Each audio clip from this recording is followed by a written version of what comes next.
आप सभी को जोहर। आप देख रहे हैं जोहर स्टडी पॉइंट विद प्रशांत। आज हम लोग का टॉपिक है भारतीय इतिहास का काल विभाजन। भारतीय इतिहास को स्रोतों और साक्ष्यों के आधार पर मुख्य रूप से 3 भागों में विभाजित किया गया है। पहला है प्रागैतिहासिक काल, यानी भारतीय इतिहास का जो पहला कालखंड है वो है प्रागैतिहासिक काल। इस काल की जानकारी के लिए कोई भी लिखित साक्ष्य उपलब्ध नहीं है, यानी प्रागैतिहासिक काल को अगर जानना है तो इसके लिए हम लोग को कोई भी लिखित साक्ष्य उपलब्ध नहीं है। इसकी जानकारी पूरी तरह से पुरातात्विक स्रोतों जैसे पत्थर के औजार, मिट्टी के बर्तन और हड्डियों पर निर्भर है। इसे पाषाण काल भी कहा जाता है। यानी प्रागैतिहासिक काल को हम लोग सिर्फ पुरातात्विक स्रोतों के माध्यम से ही जान पाते हैं। उसके लिए पत्थर के औजार, मिट्टी के बर्तन और हड्डियों के माध्यम से ही हम लोग प्रागैतिहासिक काल को जान सकते हैं। इसे पाषाण काल भी कहा जाता है क्योंकि इसमें सबसे अधिक पत्थरों का प्रयोग मनुष्यों ने किया है।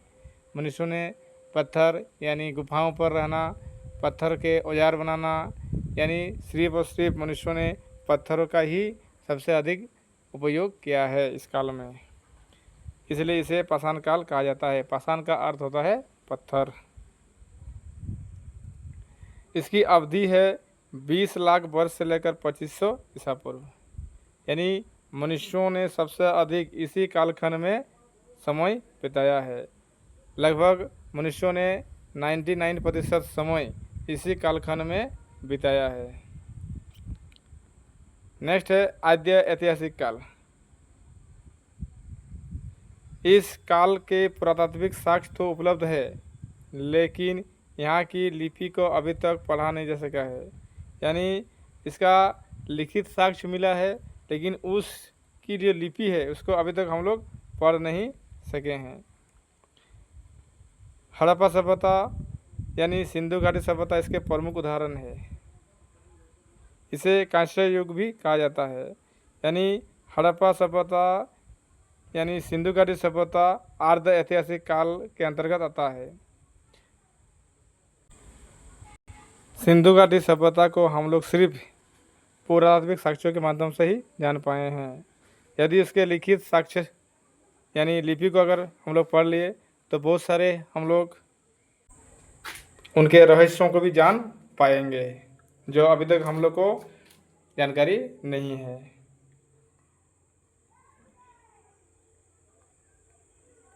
इसकी अवधि है 2500 ईसा पूर्व से लेकर 600 ईसा पूर्व। नेक्स्ट है ऐतिहासिक काल। इस काल में लिखित साक्ष्य उपलब्ध है और इन्हें पढ़ने में भी सफलता मिली है। यानी इस कालखंड में हम लोग को लिखित साक्ष्य मिला है और उसको भी हम लोग पढ़ सके हैं, यानी पढ़ने में सफलता मिली है।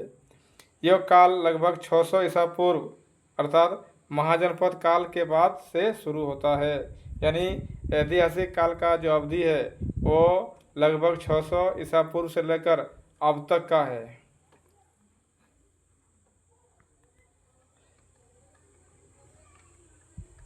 उसके बाद हम लोग देखेंगे कुछ अभ्यास देखेंगे, जिसमें आज का पहला प्रश्न है, भारतीय इतिहास का वो कौन सा काल है जिसकी जानकारी के लिए कोई भी लिखित साक्ष्य उपलब्ध नहीं है? आद्य ऐतिहासिक काल, ऐतिहासिक काल, प्रागैतिहासिक काल, इनमें से कोई नहीं। अभी हम लोग प्रागैतिहासिक काल के बारे में पढ़े जिसका कोई लिखित साक्ष्य उपलब्ध नहीं है, यानी इसका सही आंसर है ऑप्शन सी। नेक्स्ट क्वेश्चन है, महाभारत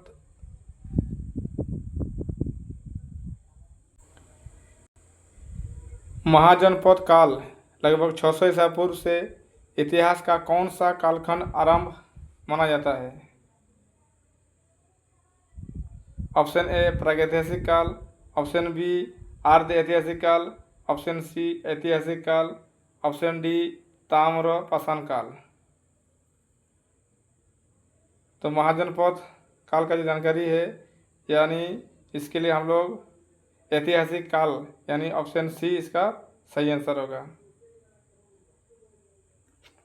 नेक्स्ट क्वेश्चन है, इतिहास के किस काल को मुख्य रूप से पाषाण काल भी कहा जाता है? ऑप्शन ए प्रागैतिहासिक काल, ऑप्शन बी आर्ध ऐतिहासिक काल, ऑप्शन सी ऐतिहासिक काल, ऑप्शन डी कांस्य युग।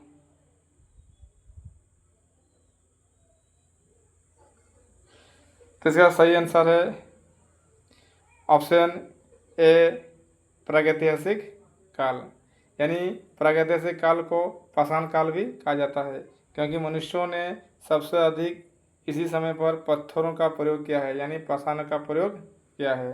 पाषाण का अर्थ होता है पत्थर। अगला क्वेश्चन है, ऐतिहासिक काल की शुरुआत लगभग कब से मानी जाती है? ऑप्शन ए 1000 ईसा पूर्व, ऑप्शन बी 600 ईसा पूर्व, ऑप्शन सी 1500 ईसा पूर्व, ऑप्शन डी 300 ईसा पूर्व। तो इसका सही आंसर है ऑप्शन बी 600 ईसा पूर्व, यानी ऐतिहासिक काल का जो शुरुआत है वो 600 ईसा पूर्व से मानी जाती है। नेक्स्ट है, मानव इतिहास का सबसे प्राचीन काल कौन सा है? ऑप्शन ए नवपाषाण काल, ऑप्शन बी पुरापाषाण काल, ऑप्शन सी ताम्रपाषाण काल, ऑप्शन डी मध्यपाषाण काल। तो मानव इतिहास का सबसे प्राचीन काल है ऑप्शन बी पुरापाषाण काल, यानी प्रागैतिहासिक काल को हम लोग देखेंगे, आगे देखेंगे कि 3 भागों में इसको बांटा जाता है, जिसमें सबसे पहला है पुरापाषाण काल। इसका सही आंसर होगा पुरापाषाण काल।